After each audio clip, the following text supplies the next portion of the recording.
Je suis Hervé Tisseron, je suis le gérant de la société AR System. C'est une entreprise de structure TPE qui est basée à Troyes en Champagne et nous sommes fabricants de systèmes de communication pour les sapeurs-pompiers et ceci maintenant depuis une trentaine d'années.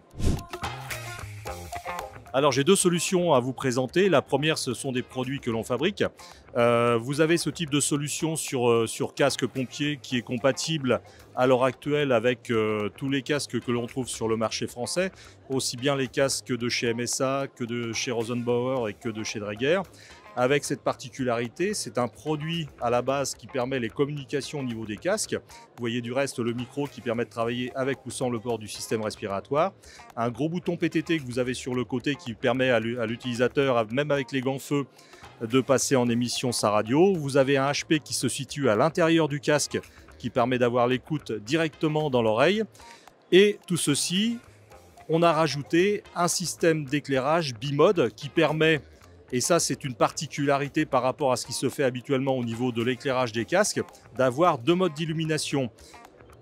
Vous avez la fonctionnalité sans éclairage, vous avez un premier mode d'éclairage que l'on appelle mode large, qui vous permet, lorsque vous êtes dans l'obscurité à 1,50 m d'un mur, d'éclairer des rangers jusqu'à 2,50 m, donc réellement toute la zone de travail du sapeur-pompier.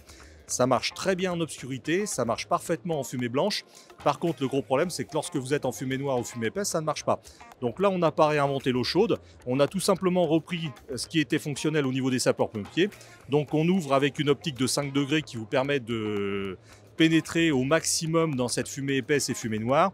Et sur la partie arrière du boîtier, on a mis en place une balise qui permet à l'équipier de voir où se situe son collègue, ou éventuellement quand vous avez de l'évacuation de personnel à faire dans l'obscurité, de dire c'est pas compliqué, vous suivez le sapeur-pompier qui est devant avec cette lumière qui clignote et vous évacuez les personnels les uns après les autres.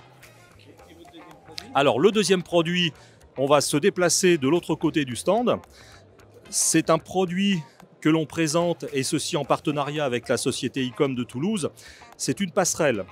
Le gros problème à l'heure actuelle au niveau des réseaux sapeurs-pompiers, c'est qu'on se rend compte que chaque système a ses avantages et ses inconvénients, que les inconvénients de chaque système ne sont pas les mêmes et qu'il est intelligent d'essayer de trouver des technologies qui permettent de faire cohabiter l'ensemble de ces solutions pour permettre une communication de bout en bout sans aucune coupure.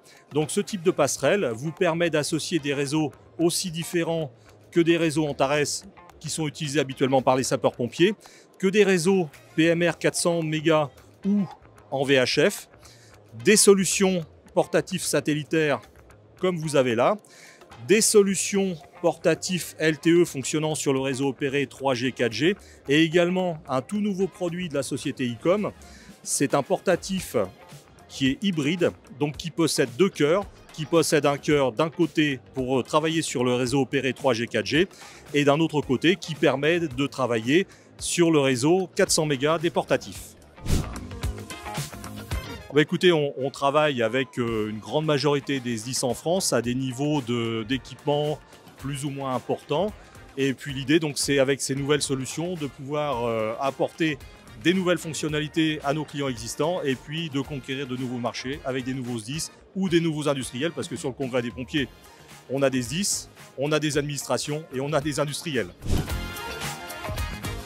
Petite boîte qui doit devenir grande.